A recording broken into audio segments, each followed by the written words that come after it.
All right, y'all. So, I'm serious about that question. Had you not, I mean, it's tough, it's a thought experiment, but looking back, had you read the Tractatus without knowing who the author was and then read the Philosophical Investigations, would you have put it together that, it's the same dude, that's the same guy? Is it? No, it's way different styles of writing.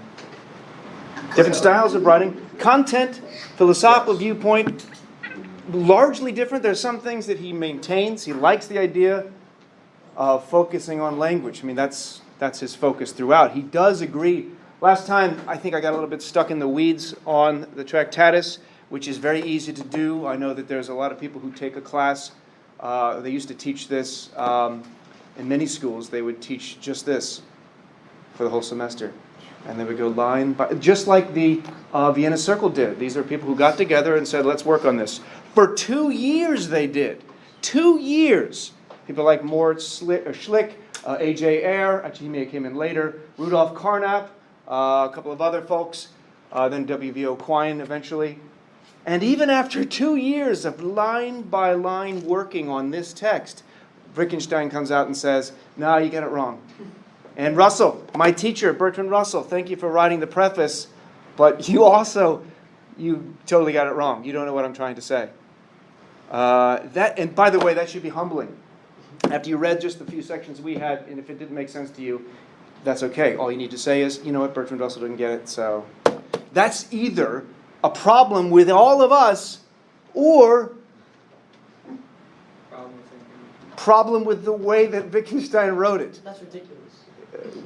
That's right. You are a big fan. That's fine. It's an either or, right? I didn't pick one of the disjuncts. Yes. You know how on Ouija boards, like typically, like the piece moves because somebody's moving it, like secretly. Okay. Okay. Do you think that's like what they did with the Vienna Circles, where they like read the book, but they were really just inserting their own ideas and trying to make it seem like Wittgenstein would have like endorsed it? I'm worried about where you're going to go starting with the Ouija board, but that's interesting. Yes, I think they continue to misinterpret him, even as they invited him to come speak to one of their meetings about, of course, his work, and they're thinking, oh, he's going to tell us more. He's going to enlighten us, like he's some kind of religious figure. And in a way, he kind of had that aura about him. He's going to come tell us about how there is a unitary logic that undergirds all of our language. And that language, that logic, they think he's going to come say, is what is also found in the world. The only way that we can represent things in the world with thoughts, which are not things, right? A lot of this is in response to how do we represent things that are not the thing in question. How do we, and this is why he likes the idea of a picture. He likes the idea of a model. In the Tractatus, he sees language as a kind of pictorial form that is isomorphic. Do you know that term, isomorphic? It maps on to the world. There's an underlying logical structure under our language, and here's the key difference between the Tractatus and the Philosophical Investigations. He argues there's a single system of logic that underlies language that allows us to represent and have meaning about the world, that enables our language to latch onto and connect to meaningfully the things in the world. There is an isomorphic relation in the way that there is a relation between a picture or a model. Remember I gave the example of the cars as a representation of an accident or something like that. That's to represent the elements, map onto the elements or the objects, the simples, the metaphysical simples in the world. And those things enable us to have an understanding of and represent what is in the world. And the logical positivists, the Vienna Circle, when they had Wittgenstein come and talk, he already was unpleased with them and their interpretation of his work. And at that point, he figured they would have read this and realized the key point, that this text is meant to show something to you. It's meant to show you the limits of language, the limits of logic, what we can and cannot say, what language might be able to show but not be able to put into words, what we're able to think about. And I hope this happened, because it's wonderful. He walks into their meetings, there's about this many of them, and instead of giving a discussion about his Tractatus, he turns around and faces the board and just reads poetry. I don't know what poetry it was, but just poetry. It was kind of like the comedian, very eccentric one. Jim Carrey played him in a movie. Andy Kaufman. Yes. Andy Kaufman. Wittgenstein's like Andy Kaufman in some ways. He's a very eccentric figure. Strange dude. Doesn't like the logical positivist approach. In fact, he even points out, what's the basic principle of logical positivism? What's their verification principle? A statement, a proposition, is meaningful only to the extent that through possible sense experience. Remember, he has, there's the strong verification, the weak verification. I can verify it in principle, and they use the example of the mountains on the other side of the moon or something. Right? He could not verify that in the moment, practically, but he could in principle. And in fact, in the 1960s, we actually did or were able to verify such a statement. Metaphysical claims, theological claims, ethical claims, these are not verifiable in principle through sense data, therefore they're meaningless. Get rid of them. And they're useless. Wittgenstein does not go that route. He doesn't think ethics is meaningless. We'll see an example of this very quickly here. He doesn't think, useless or stupid. It's almost as if Ayer is saying all this other stuff is stupid. Stop wasting your time with it. Wittgenstein does not agree with that. In fact, he thinks it's so important that relying only upon what science can give us is insufficient. And it would minimize and overly reduce the import of our experiences, thereby getting rid of religion, getting rid of ethics, getting rid of aesthetics, and so forth. All of that is thrown out in logical positivism. He doesn't like that. In fact, he shows where there's a problem. What was the problem with the verification principle? I ended with this last time. It can't be verified. Somebody should have asked them, how can you verify the main tenet of your whole view? How is the verification principle itself verifiable through possible experience? I always say this. Wittgenstein basically states that it itself is unverifiable. This undermines, in large part, the entire premise underlying logical positivism. In any case, Wittgenstein here, he's actually younger when he did the Tractatus, but I picked this picture because it's looking that direction. That's the only reason.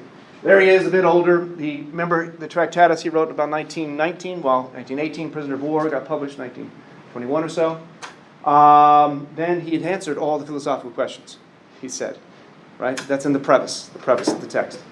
Then he goes to teach little kids school, at grade school, because he'd solved all the problems. But then he realizes, he hears that people are misinterpreting his works. He's been thinking about all this stuff. He was not meant to be a school teacher, by the way. I think I have a link, if I have time, I'll show that, of existential comics doing a representation of that, just quite nice.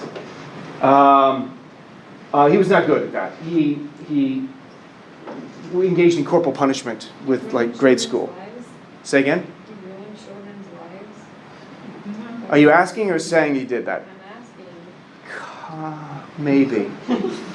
He once, I don't know if this is true, he once pushed a kid down really hard, and I think maybe the kid got unconscious. And the way I said that was weird.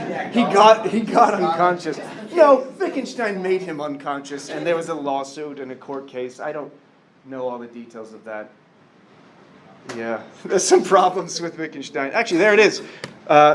Here's the philosophical investigations wherein Ludwig realizes he did not solve all of the philosophical problems of the world. Let's see. This Existential Comics is a fantastic site. It's actually quite illuminating, and it's quite funny.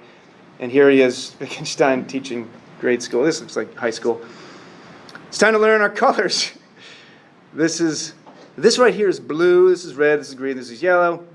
Okay, now what we've gone over now that we've gone over our basic colors, can anyone tell me which of these objects the word yellow refers to? You can see this is a little bit of a test here. Yes? Kid says the truck. Wrong! It doesn't refer to any of them because referring isn't possible. The word yellow is only a move in a sort of language game. And then he beats him. He did hit kids with rulers, but that was actually common at that time. So let's... It's equally possible yellow is used for the same square shape or the act of pointing. Only experience in a community of speakers can, over time, clarify the uses of a word. It hurts, he says. Oh, what's the matter? Does it hurt? Are you going to cry? Show me that you are in pain. This is not terribly far off of how he talked. Well, guess what? I have no way of inferring your internal state by your outward behavior. For all I know, you could be feeling great, so suck it up, you little shit.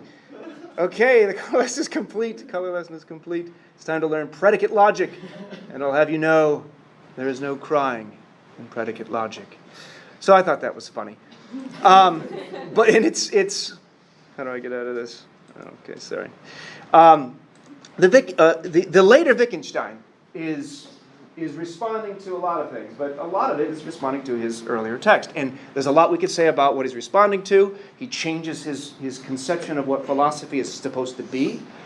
He doesn't get rid of the idea that philosophy is concept evaluation, conceptual analysis. That's still involved.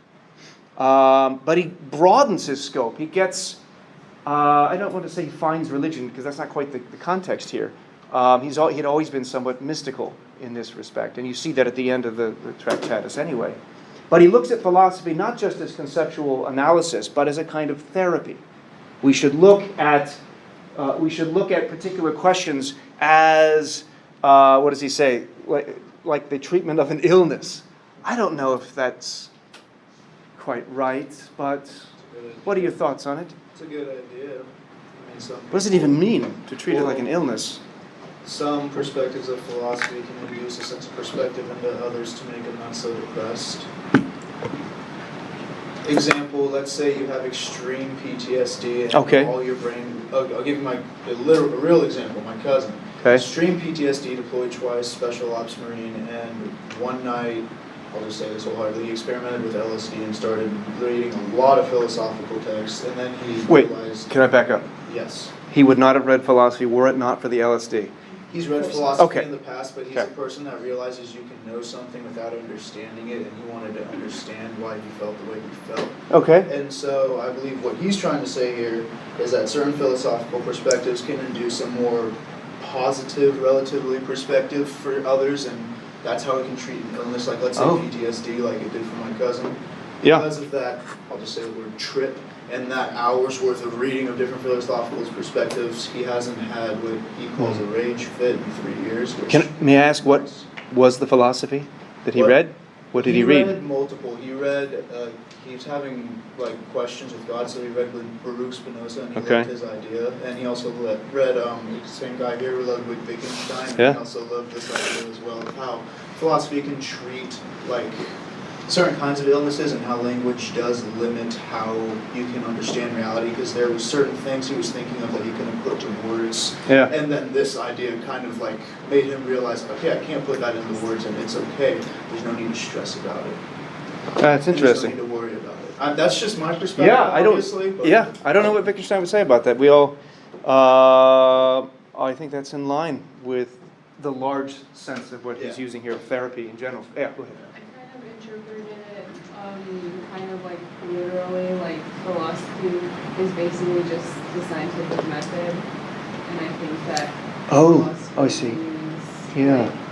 He would not accept that. He doesn't see philosophy as a science. It's more like to the side of science.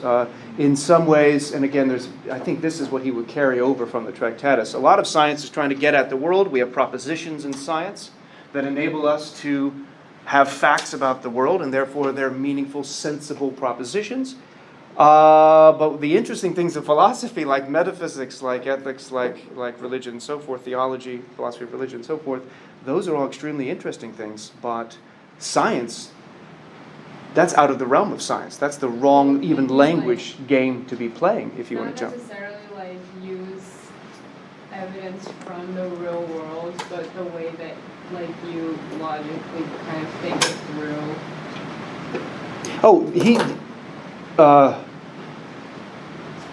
Yes, and I think the much of what Wittgenstein writes in the early texts, and he doesn't dismiss science at all, but I think he's looking more in the way that John Locke thought of philosophy as, again, conceptual clarity. Clearing the underbrush, he sees Locke did, an under-laborer for the sciences. Here's what the sciences are dealing with. Philosophers are now clarifying the concepts so that the scientists can work clearly with them and not make mistakes. Many potential errors are being made by contemporary scientists, perhaps because of that failure to communicate with philosophers, of science in particular, but in general, yeah. So, like, if a doctor treats a sick person at like the clinic, right? Yeah. Patient comes in, you have to treat them.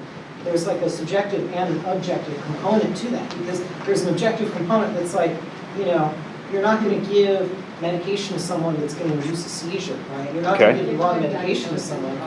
But at the same time, it's not like you're in a lab. You've got to have bedside manner. You have to approach it aware of the subjective component of treating someone. That's right. Now, there's a lot of debate about that. We want somebody to treat the whole person.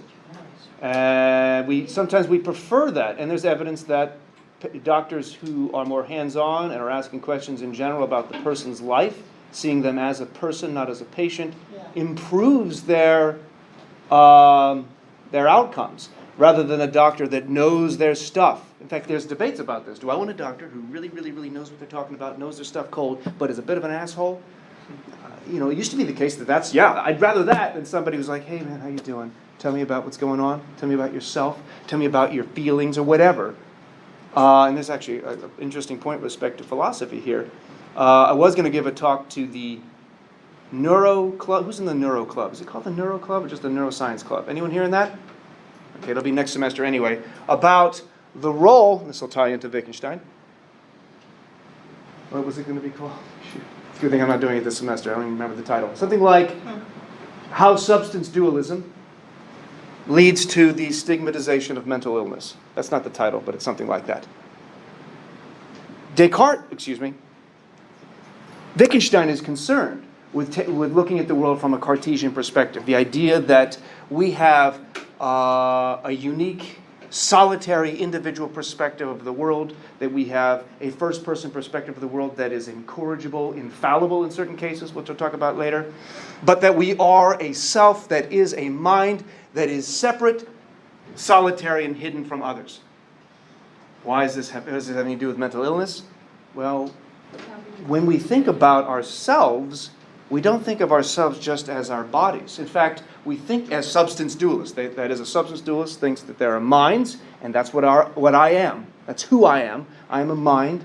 I'm a non-physical substance, a thinking substance, and I have a body that is the vehicle of my soul, mind, so forth. If I break my leg, I have no trouble walking around with crutches. Well, you know what I mean. People don't, there's no stigma against people with broken legs. There's no stigma from the perspective of the person with the broken leg. However, talking about mental issues, there is a stigma, because the assumption is that it is part of you in a way that is a lot more intimate, that is a lot more identifying and essential in a way that just damaging a leg is not.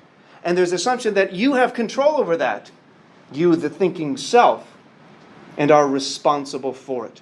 And that you should just be able to think your way out of that mental ailment in a way that we know that no one would think you can just walk the broken leg off. That didn't come out right. You know what I meant. Walk it off. You can't walk it off that way. And so there's some interesting things to say with respect to our received philosophical dogma, as Gilbert Ryle, who is very much influenced by Wittgenstein, will put it later on. We'll see a little bit of that view next week when we get into issues of consciousness. All right, so what is Wittgenstein doing? He's responding to himself, and it's not just himself. G.E. Moore had issues with the Tractatus. We'll see G.E. Moore later on. I don't remember what the actual sign that he gave to Wittgenstein, but at one point Wittgenstein had said, based on the Tractatus, that anything that could be symbolized logically, in formal symbolization, using truth tables, looking at the atoms of molecular sentences. If I can know the truth value of this part of a sentence, and I know the truth value of this part of the sentence, I can determine the truth value of the whole sentence, which is what we would learn in formal logic class. Much of the truth tables that you learn in logic, or I guess do you do truth tables in computer science? CS108 we do. Yeah, that's Wittgenstein. That's this. We didn't read that part. You'll be happy to know. You didn't have to. But that Wittgenstein invented that ultimately. And anything that can be formalized, symbolized, has meaning. At which point, G.E. Moore flips him off or does something, I don't know what the symbol was, and says, symbolize this. And Wittgenstein realized, wait a minute, that does have meaning. In this case, fuck you. But there's no easy way of symbolizing it in his particular system, because his system assumed, and here's the key, under the Tractatus, one underlying single solitary logical structure for all of meaningful statements. The key, there's others, but the key difference between the Wittgenstein of the Tractatus and the Wittgenstein of the Philosophical Investigations is that there is not just one logical system. I'm going to skip through that. And there's a lot we could say about these simple problems. We got stuck in the weeds last time. I don't want to do that again, but consider the statement, the proposition that cat is on the mat. These are the kinds of propositions, the kinds of examples, to the extent that he gives examples in the Tractatus, and he does not very often. You'll notice the Philosophical Investigations is filled with analogies, filled with examples. It's like, wow, this is totally a different person, right? He had an epiphany. He said, yeah, I can write better.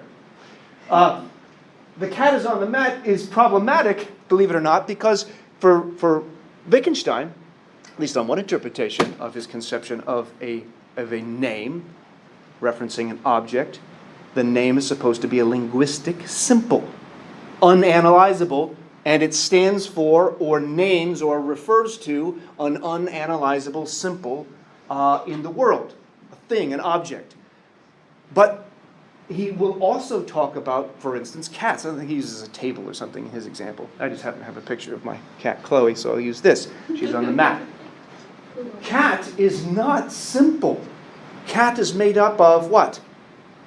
Lots of different, that's a complex entity, right? How are we supposed to use the language of the Tractatus to explain these, what seem like very simple ideas, but in fact are not? You see similar problems with the car is red. What is red? Is that a thing? Is that merely a predicate? Is the car is red referring to two different things? On the Tractatus, it's unclear how that's supposed to be cashed out. I'll get you in here in 1 second. The Tractatus is just using, for the most part, proposition statements of the sort that X is P, or S is P, or propositions that are making statements about some facts of the world. But language does way more than that. We use language to make jokes. We use language to order people. We use language to make something the case. I can use language to end this class. I can say class is dismissed.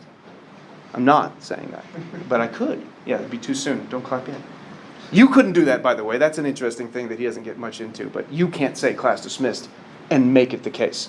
You can say it, but it won't mean what you think it means. It has to come from me. We make jokes, we make poems, we do all sorts of things that have their own, here's the key, different logical rules.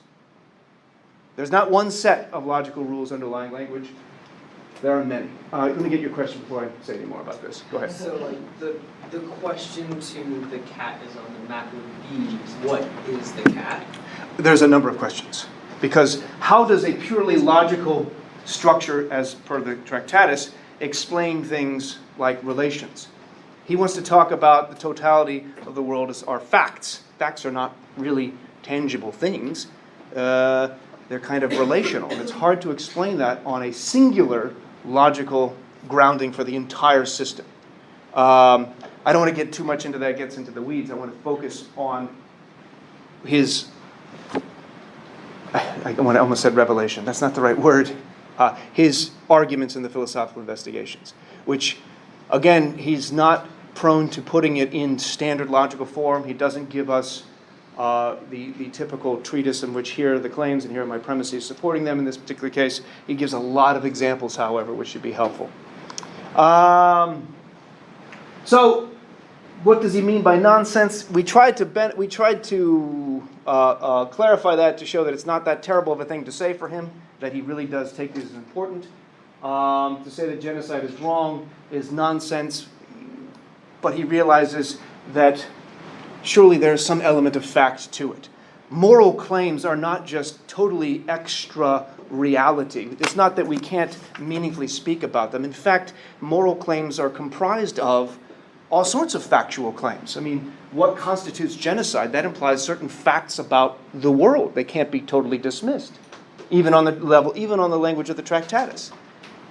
And so there are certain, I mean, if I kick a rock, nobody's going to say that's a terrible thing to do. But if I kick a baby or something, or a cat, so I have a rock and a cat and a baby, there's a different fact of the matter with respect to which one I'm kicking. It's a terrible example, but you get it.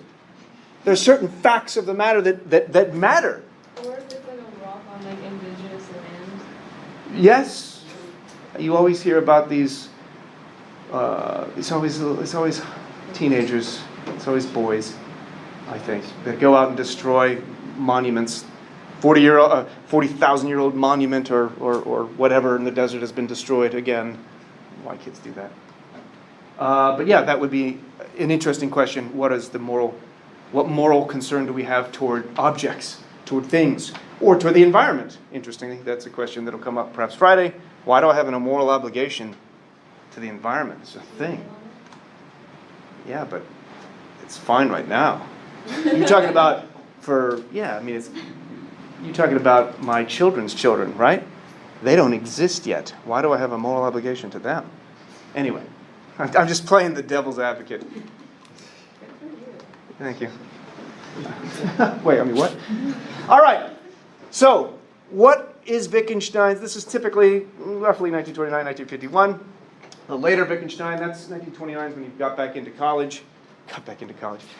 He used this as his dissertation, I might have mentioned. He didn't have to do anything else. Said, yeah, this will count. You're good.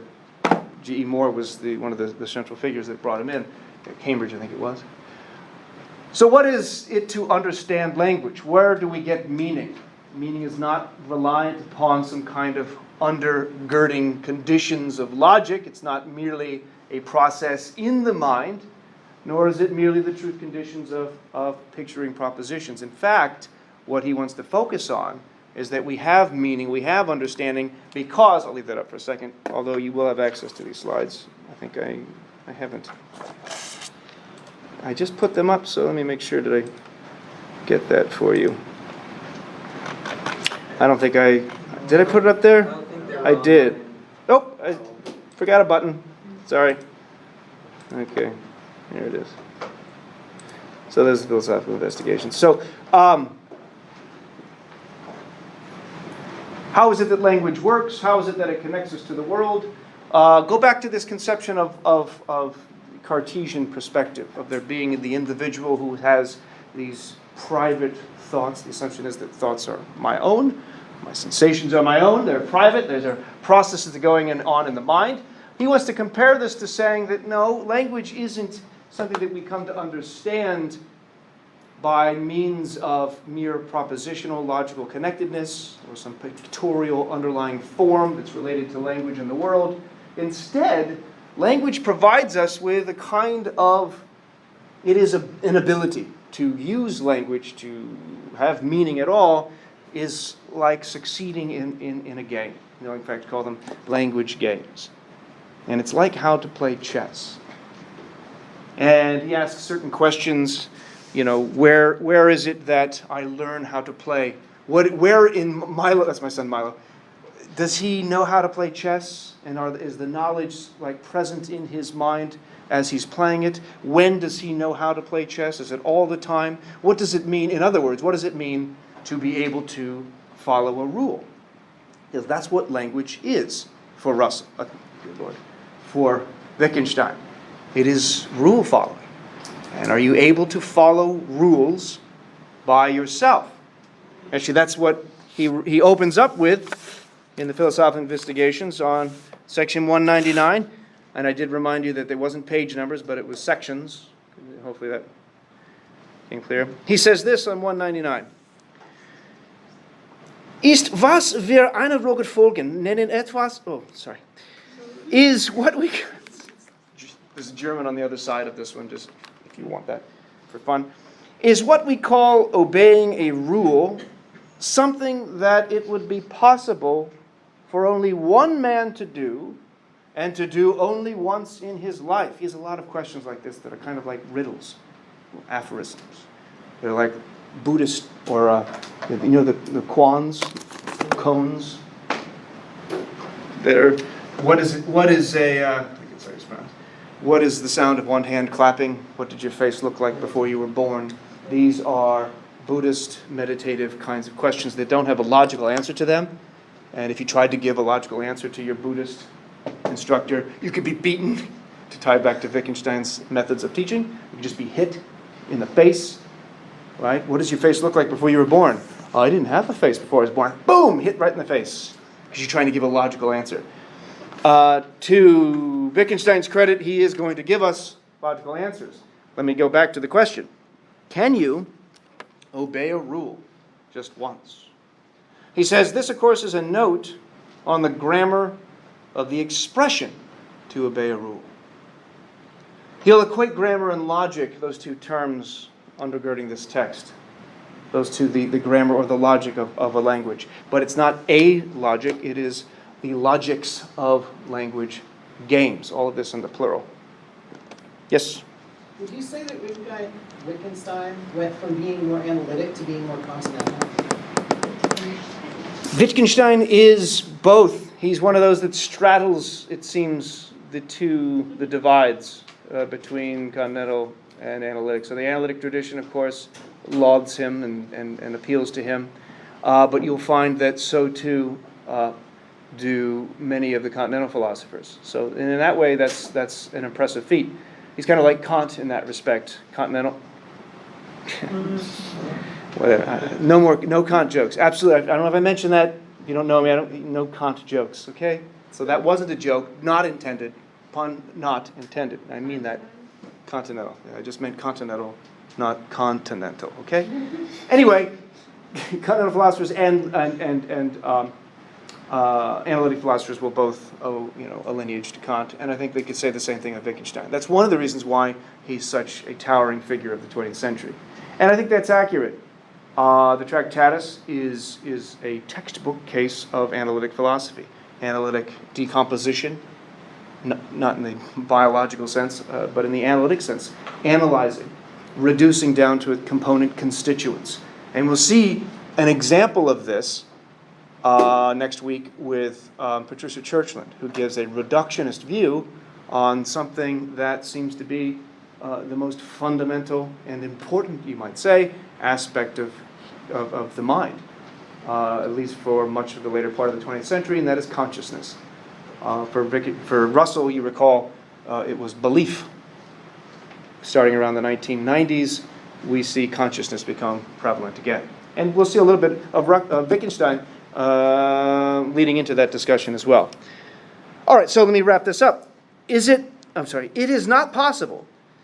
This is still 199, section 199. It is not possible that there should have been only one occasion on which only one person obeyed a rule.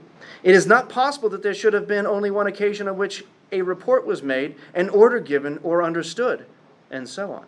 To obey a rule, to make a report, to give an order, to play a game of chess, for example, are customs, uses, institutions. To understand a sentence means to understand a language. To understand a language means to be a master of a technique. It's a kind of knowledge. It's a kind of procedural knowledge. It's know-how. Do you remember the difference between knowing how to do something versus knowing that something is the case?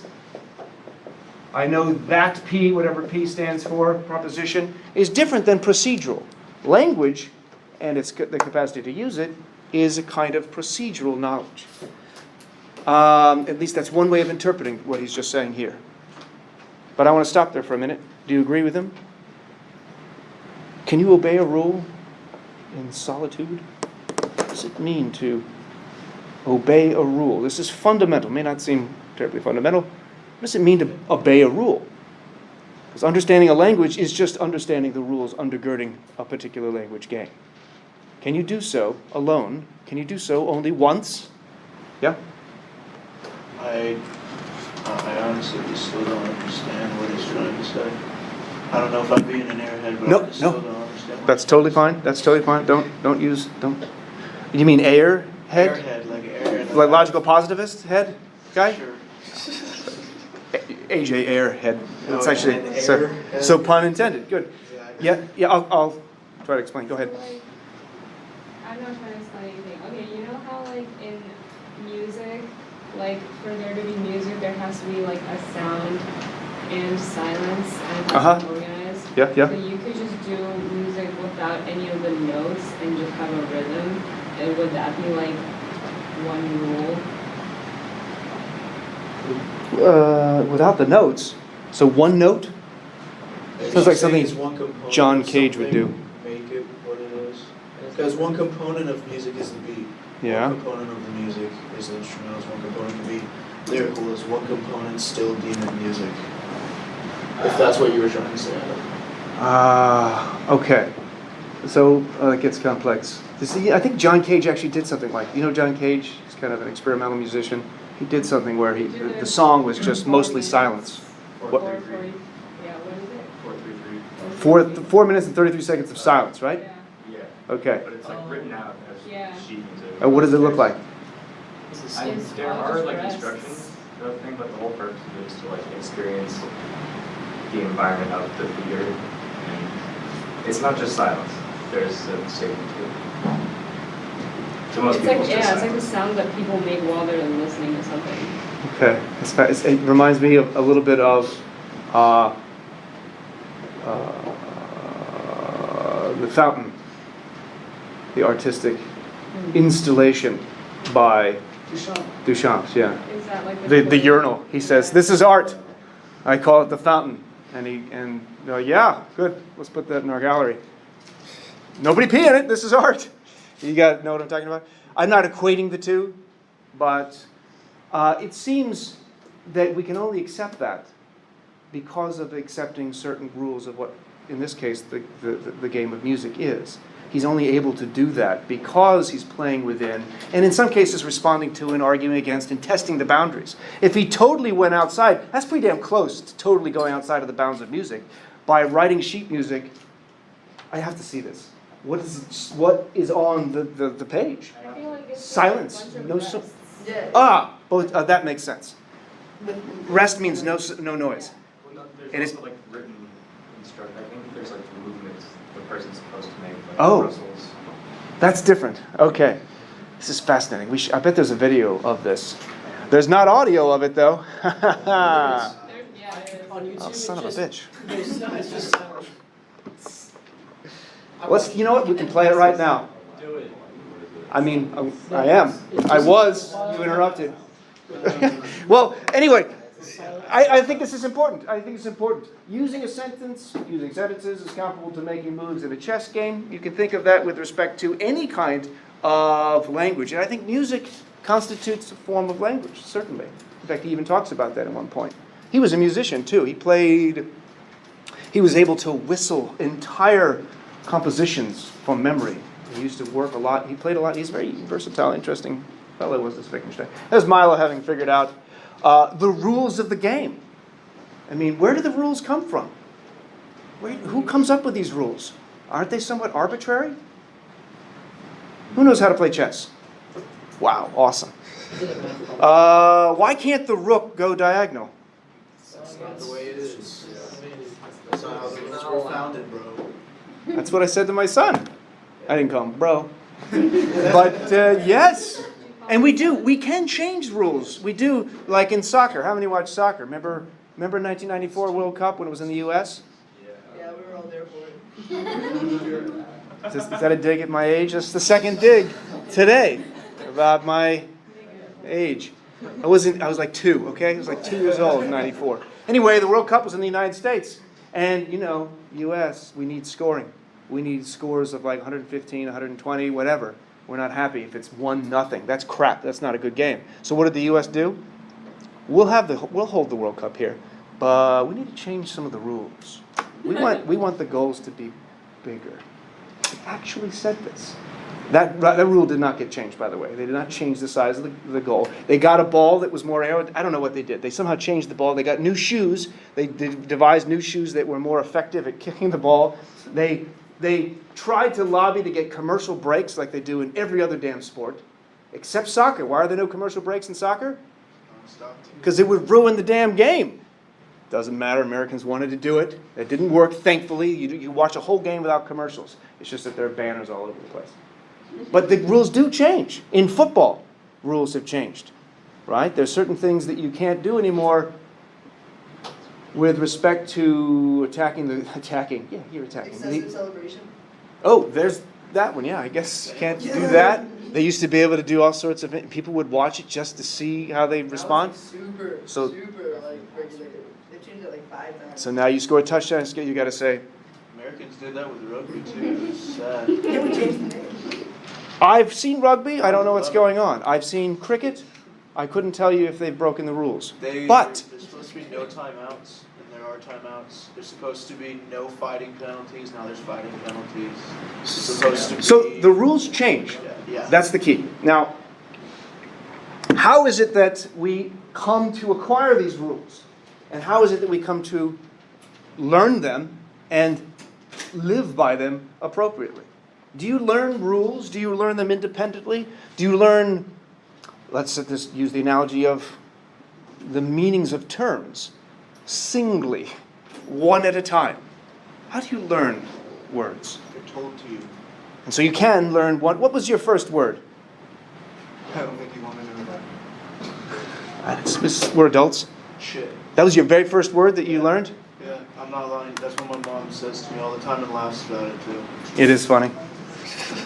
Sad for the mom. Yeah. Usually mom is the first word. Yours was shit. Well, okay. Now, was that meaningful?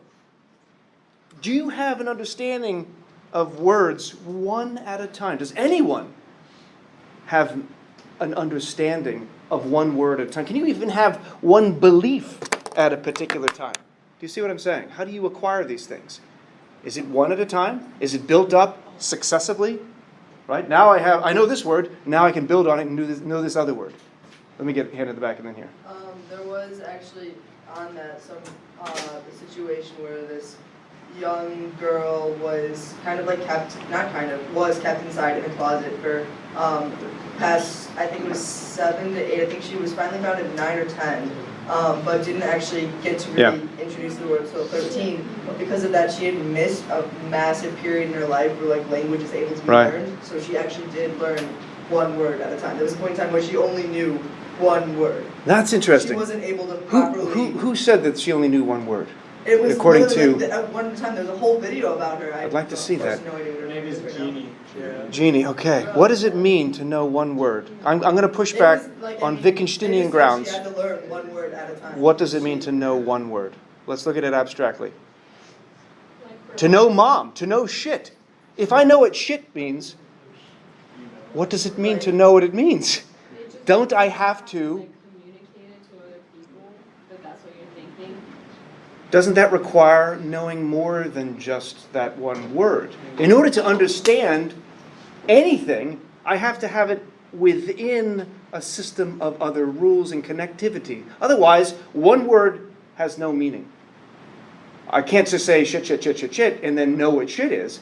I have to say shit is, and then once I've said is, what have I done? That's a second word. That's a second concept. Go ahead. Sorry. I was just going to say real quick on that. Yeah. She did actually learn a lot of things by seeing them. So water, the word water was just taught by multiple instances of bringing in water. Actually, that will take us to... Sorry, to cut off his entire question. Let me see. I'll get to that in a second. But yes, that's interesting. Go ahead. I thought you had a question. Yeah, that's kind of what I was going to say in terms of you can't explain words to other people because once you start trying to explain it, you're introducing all the other words. Like that is a desk. That's like, right. How do you teach a kid to know what that is? You can point, but the moment you started pointing, you're already assuming the child is imbued, ensconced, and embedded within a language game, within what Wittgenstein will call a form of life. And so that form of life is pretty broad, but understanding a language requires already having a set of rules. And not just one rule at a time, because one rule makes no sense. A rule comes in groups, just as concepts come in groups, just as beliefs. I can't have one belief. I don't know what that would be. To have a belief is a kind of relational concept. And that requires more than just one thing, one entity. Yes, real quick, and then I'll come back to you and move on. Couldn't it just be a form of mimicry though? Because parrots can learn words and they don't have. Well, then the question is, are they learning, or are they parroting? Parroting. Yeah. So I don't know what Wittgenstein would say about that. Probably that's not rule following. Although he does have an interesting comment about, isn't it interesting that we can mimic somebody else's faces without even looking in the mirror? In fact, infants can do this. It's called through the use of mirror neurons. The infant can mimic the face of their mom. How are they doing this? Right? I'll come back to that in a bit, but that's not relying upon some kind of internal mental state that I then make inferences about other people. That's something that, bless you, may be partly genetic and partly learned through and habituated in a culture. Yes, and then we'll move on. So your question was, how do we come to understand the rules of language / learn language, pretty much? Or how do we... What was the question again? Is it possible to learn one rule? Yes. And is it possible for an individual to abide by a private rule? Can I, by myself, follow a rule? Or does that already require and presume a community? Oh, yeah. That's the question. Yeah, everything is taught.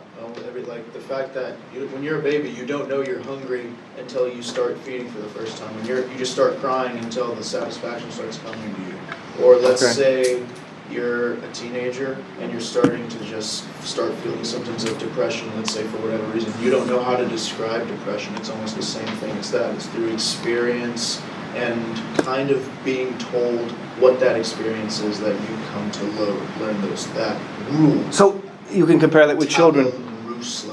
Tabula rasa with a blank slate. Yeah. So that's true, I think, too, with children in pain. Oftentimes they're conditioned, oftentimes they respond. They naturally have a response, ow, or they just cry.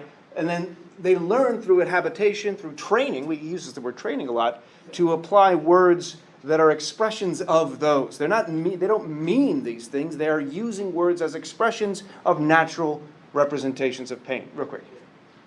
So, my question-ish thing. Question-ish thing? We use language in order to communicate our, in general, existence as an umbrella term of all things that exist and all of the things within that stuff. Sure. But we don't necessarily, language isn't a necessity in which you need to have it to understand the things around you. It's how we communicate outside of ourselves. So I can know something. Can I know something without being able to explain it, describe it? Perhaps, and here we can broaden the conception of a language game. Because he'll talk about this in terms of games. This is what I want to focus on here. Language games and family resemblances. In response to the Tractatus, he wants to say that language doesn't have, as he puts here, some kind of underlying hidden essence. But indeed, there are a number of different rule following. And in fact, there may be an infinite number of them, which opens up to the points that you're making here. Perhaps language as a concept is not merely symbols written down that you find, words, text. Language can be a much broader concept, including language, including body language, including mere physical motions, and so on. And I think that's fine. In fact, any attempt at defining the meanings of our concepts through what he'll call necessary and sufficient conditions. Would you grab that and hit that air conditioning again? Sorry. Just can't have it all. It's fruitless. Remember, when you try to define something, you want to, and he uses the example of a game, but he thinks this is true of other claims that are relevant in philosophy, like proposition, like meaning itself. Finding necessary and sufficient conditions are actually quite difficult, even in something as simple as a game. How do you define what a game is in terms of the necessary conditions, such that if it misses this, it's not a game? And then the jointly sufficient conditions, such that you have these conditions and you have all of them, that's enough to constitute a game. In other words, how do I get to include all and only games in my umbrella concept? Is there a way of doing that? That's what one interpretation of what the Tractatus was trying to do. With one set of rules, explain how meaning comes about. And he gives us the example, if I want to define a game, what would I include in there and what would get excluded? He gives examples. He gives an example of patience, which I think is solitaire. Anyone read that text and look that word up? Patience? Nobody? Well, what counts as a game? What is the definition of a game? There's a mathematical definition of a game. According to game theory. Is it of games? Okay, let's hear it. Oh, okay. It's difficult to explain because I only know the math parts, and if I'm trying to apply it to this, I don't think I can explain it. Okay. Let's not go. So don't worry about it. Okay. Would it apply? Would that game theory definition include soccer as a game? Yes. Would it include solitaire? Yes. Would it include? There's be different types of games. Would it include Hopscotch. hopscotch? Yeah. Yes. Okay. Yes. I don't think there is one single word to describe a game or define a game, because one may define it as one may not think it has a definition. That's what my answer would be. I didn't hear it. Sorry. I'm sorry, I was mumbling a bit. You were asking how can you define what a game is, right? What is the essence of a game? That's Yeah. what you were asking. Yeah. I said, I don't think you can give an absolute answer to that, because the answer to that is relative. What you might say a game is, someone else might not say. Like the Hunger Games. I don't think they call it a game, but wait a minute, that's not everyone involved. Yes, and then yes, and then did you have a question as well? Yeah, go ahead. Did you mean patience when you said that a person can't learn patience by themselves? Is that like The game Patience, which I think is called solitaire.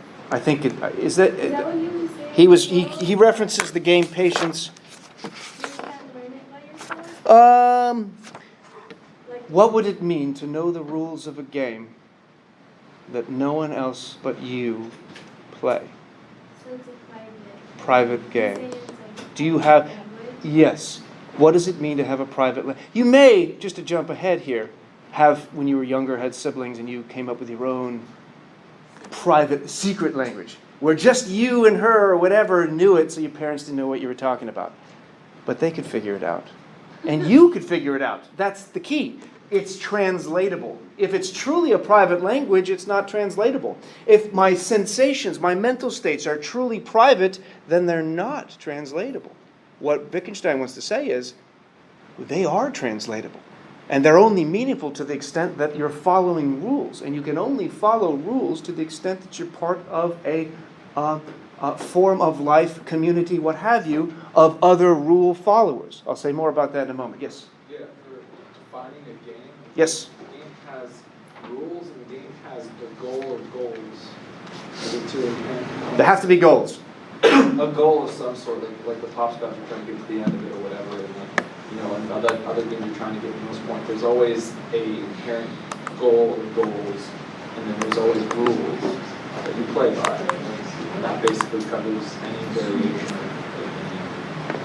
Interesting. I like that. Any counters to that? That's broad enough, it seems to include all games. But does it preclude things that aren't games? That may be part of the problem. That may be too broad. Your definition may be too broad, not narrow enough. But that's fine.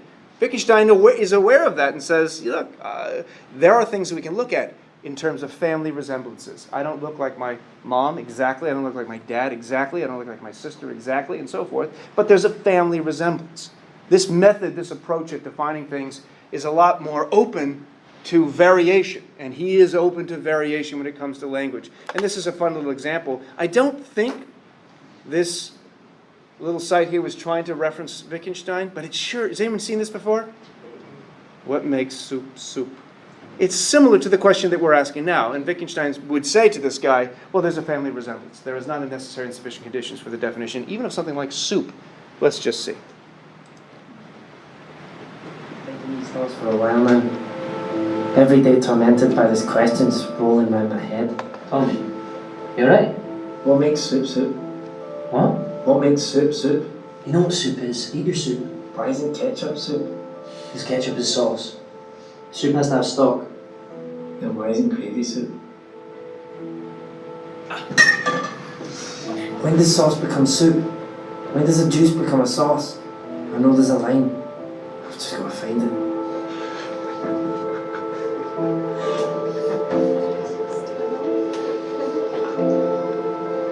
Chutney, cheddar, consomme. It's the bowl that makes it soup. You don't serve gravy in a bowl. So shreddies are soup now, eh? Soup is savoury. What the hell is porridge? Get out.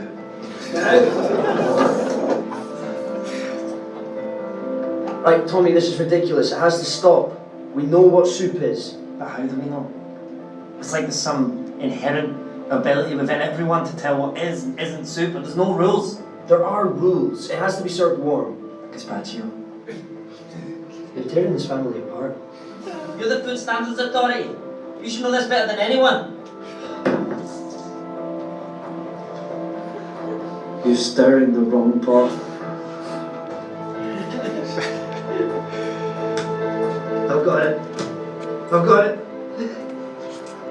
I know what soup is. I know what soup is. Malcolm! Rachel, I've got it. I know what soup is.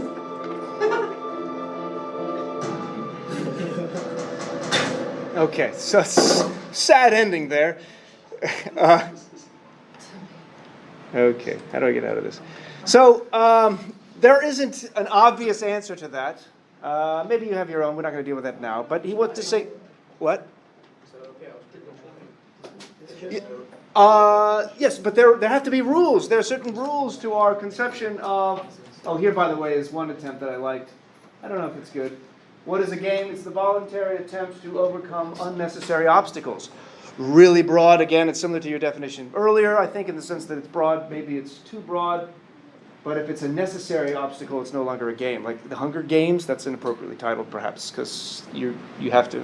You all know what that? You have to kill somebody to survive. I don't know. Everybody. Yes. It's like a fancy dinner, like a game. Like if you had dinner at like a 5-star, like a Michelin star restaurant or whatever, versus like having dinner at like a Denny's. How would that be a game? Oh, I would not have thought that. I don't know. You have to dress differently. It seemed like unnecessary. Should dress differently. Those, I don't know. The voluntary attempt to overcome unnecessary obstacles. I'm not sure how that connects to eating at a restaurant. So like there's like conventions you're supposed to follow. Oh. If you're in I a see. specific culture. Sure. That may be broadening game too much. I don't know. Because you are kind of playing a game. You're following certain rules to the extent that we extend it to... yes, those are different sets of rules. Whether or not those are different games is a different question. Not all rule following implies games, I guess one way of saying it. Yes? You can make games pretty much anything. You can make a game out of anything. I think you can make a game out of studying. And I think this is part of Wittgenstein's point. That's true. You can. I think that's very good. So, the picturing relation from the Tractatus that relies on this demonstrative link between names, objects, and the names mean these objects. We talked about that already. The meaning of an expression, however, in the philosophical investigations, has to do with its use. And the use, to go to your point just a moment ago, is potentially infinite. How do we learn these things? How do they come about? In a way, it's somewhat arbitrary, how it originates, perhaps. But it's not arbitrary insofar as whether or not you're considered a successful player of the game. You can't just arbitrarily say, this no longer means cup. I'm going to say that it means chicken, or something like that. You don't get to just change the rules by yourself. That's kind of meaningless. Language has to do with use, and the use comes about from the habituation, the training, within a form of life, within a culture, and that includes all sorts of aspects, not just learning particular words, but learning representations around that. He starts the reading, you don't have this part, but he opens the whole text, the Philosophical Investigations, with a quote from St. Augustine, and then responds to this quote, and saying, this is not, I think, an appropriate conception of how we come to learn. It's insufficient to say, or it's overly simplistic to say, we learn from ostension. We learn from pointing. Ostension is the point at it method. We learn what a table is by our elders pointing. When my elders named some object and accordingly moved towards something, I saw this and I grasped that the thing was called by the sound that they uttered when they meant to point it out. Their intention was shown, I don't know why they keep that spelling, by their bodily movements, as it were the natural languages of all people. And then goes on with the expression of the face, the play of the eyes, and so forth. All of that is part of, in a sense, rule following. But again, it's not a matter of not having any conception of meaning, and then you have somebody pointing, and now you get it. You already have to have some internalization, some habituation of following a rule of that form of life to comprehend what the pointing entails, to comprehend what it is that you're pointing at. There's my daughter Lola, probably pointing at something on television, saying TV. There again, I point to the TV. Am I pointing to the object, to what's on the TV, to what's around the TV? The ostensive method already presupposes a whole system of rules that we're following. Yes, and yes. What's the meaning of using the words family resemblance in relationship with this idea? I don't understand. So instead of saying there are necessary and sufficient conditions of a particular language game, like this is what a language is, this is what a game is, and we've figured out the essence of it. There isn't an essence. There isn't a single underlying systematic or necessary and sufficient conditions for difficult concepts like game, like meaning, like proposition, even Wittgenstein will say. Instead, we can find merely family resemblances. We know that soccer's a game. Why? It's totally different than chess. It's totally different than solitaire. It's totally different than hopscotch. But all of them are games. How do we qualify them as games? They'll have some overlapping features, but we cannot define it in terms of necessary and sufficient conditions. The overlapping features are the family resemblance analogy. Like I share certain features with my parents, but I don't look identical to them. Right? Go. When you have these pictures of your kids, do you tell them to post, or do you get it in the moment? That's in the moment. So is this one. What if I'm pointing to this young fella? That's Milo. Is he a brother? Is he a 3-year-old? Is he a son? Is he a sibling? Is he a cutie patootie? And so on. Last one's not really a reference so much. So there's a problem with ostension. Already we're embedded within a form of life. Already we're embedded with a kind of interconnectedness and capacity of rule following. And we saw this a little bit with Frege in the problem of reference, because reference, denotation, I'm pointing to. The point at it method of meaning. How much of language must we already know, for instance, for this ostension to work, for this point at it method to work? And so to understand language, to accumulate meaning, is to recognize, is to have the ability to figure out the use, right?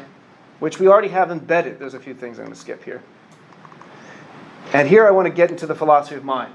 So this last bit will tie in the language, which will connect to his philosophy of mind, which he doesn't make explicit here, but we'll see how it works, which will transition us into the next topic, which is much later work in the 20th century in the science and philosophy of the mind, in particular focusing on consciousness.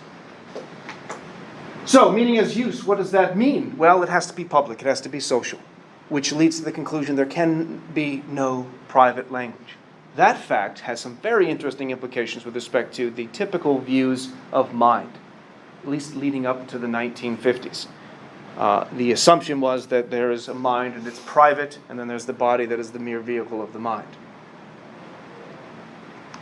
As he puts it, you can't just know only one rule of chess. You cannot know the meaning of a single word in isolation. We kind of actually talked about that already. Forgot that I had that there.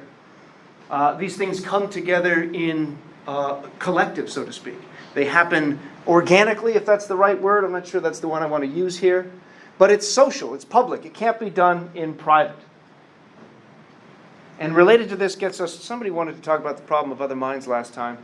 Who was interested in the problem of other minds? Wasn't there someone? Nobody? I thought you wanted to talk about the problem. Okay. Good deal.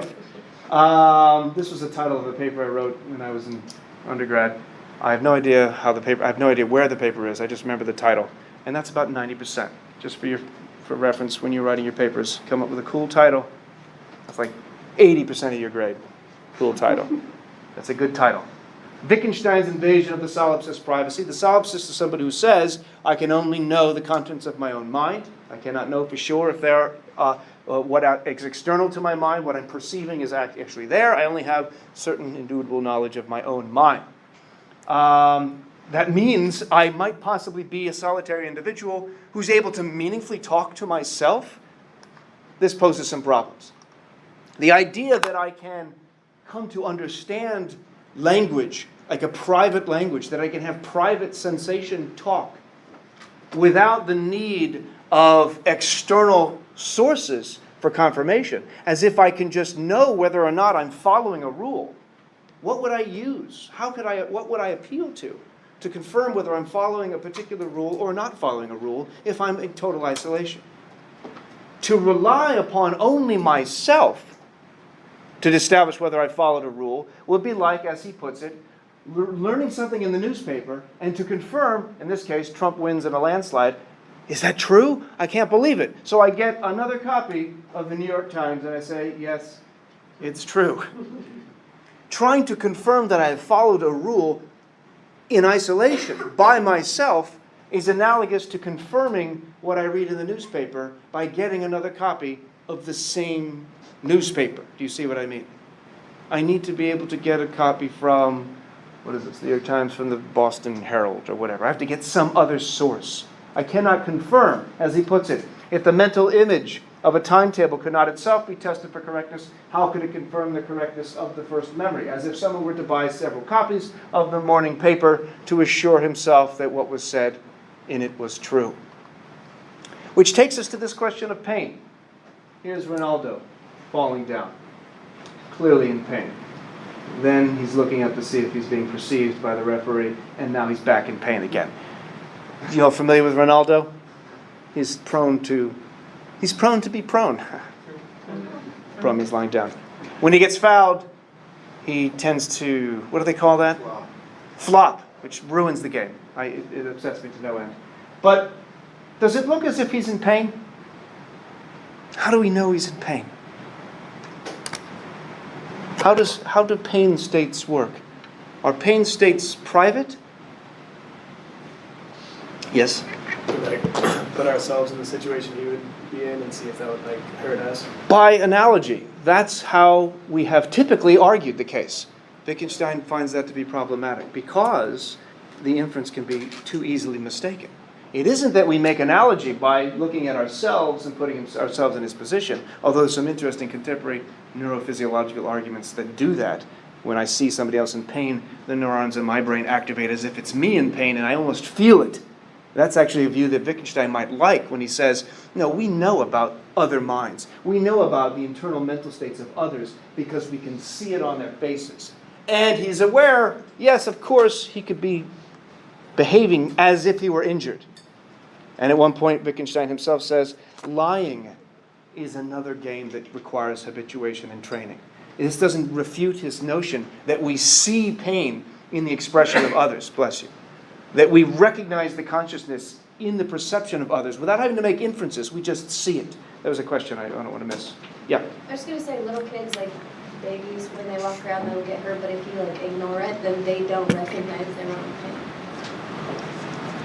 Well, it depends on the damage. Yes? There's a video of these parents who would hold their child and then they would knock on the wall behind them so they're not hitting their heads, but then they'll act like, oh my God, are you okay? And the baby will just start crying. That's awful. Those are horrible parents. But if your child falls down, and then looks up expectantly, like, am I in pain? You just say, no, you're fine. But usually if they seriously damage themselves, the natural reaction is to make some kind of response. And if they're conscious of the pain, not having language doesn't take away the feeling, right? Wittgenstein's not going to say that. They're still going to feel it, but they may express it differently. This reminded me of a movie, and I don't have time to go over that. What's that? Fear. Fear. Oh, that's the movie? Yeah, Mark Wahlberg. Oh, Cape Fear. No, it's just Fear? Just Fear. I thought it was one of those GIFs or GIFs where he's hitting. No, he's like beating his chest to Yeah. show that he has a bruise. That's right, now I remember that. But I was trying to use it to explain as a reference of what Wittgenstein was saying. I've seen a person in a discussion on this subject strike himself on his breast and say, but surely another person can't have this pain right here. The answer to this is that one does not define a criterion of identity by emphatic stressing of the word this. Rather, what the emphasis does is to suggest the case in which we are conversant with such a criterion of identity, but have to be reminded of it. That takes us to this question of pain, which I think is fascinating with respect to philosophy of mind, but also with respect to his conception of language. The conception of other people's pain. If you've seen Westworld, Yeah. has anyone seen this? I just started watching it again. And these are robots, but they're built in such a way that they have memories, that they have experiences, it appears, at least from our perspective watching it. But they also they act as if they're in pain. And the question then becomes, well, how are we to establish their mental states based upon our external perception of them? Is there a way of getting at the other minds, and do they constitute entities with minds? Which gets at the general metaphysical claim, which I guess we can't really get into this now. What does it mean to have a mind? And do we have minds? Do we have pains? Or are we in pain? Are we minded creatures? Different ways of saying this. We'll have to return to that next time. There's not much more I want to say, but I do, luckily this last bit that I have to say has to do with the philosophy of mind connected with language and issues of private language and the problems of rule following and the shared form of life. I'll say a few more things about that. For next time, we've got Churchland's Can Neurobiology Teach Us Anything About Consciousness? That's your reading. It's relatively short. I hope to have time, I think, at the end of class to engage in some group work. It'll be the third quiz or so. And then after that, Frank Jackson's What Didn't Mary Know? And then David Chalmers. And then after that, we move into ethics. And then we're getting close to the first test. Actually, no, that's not till the 21st. So plenty of time. I don't think you have a reflection on Churchland. There's a reflection on Churchland? Yeah, that's what it says. I'm pretty sure. Okay, It well says check. on the 30th, and that's 5 days. That's right. Okay.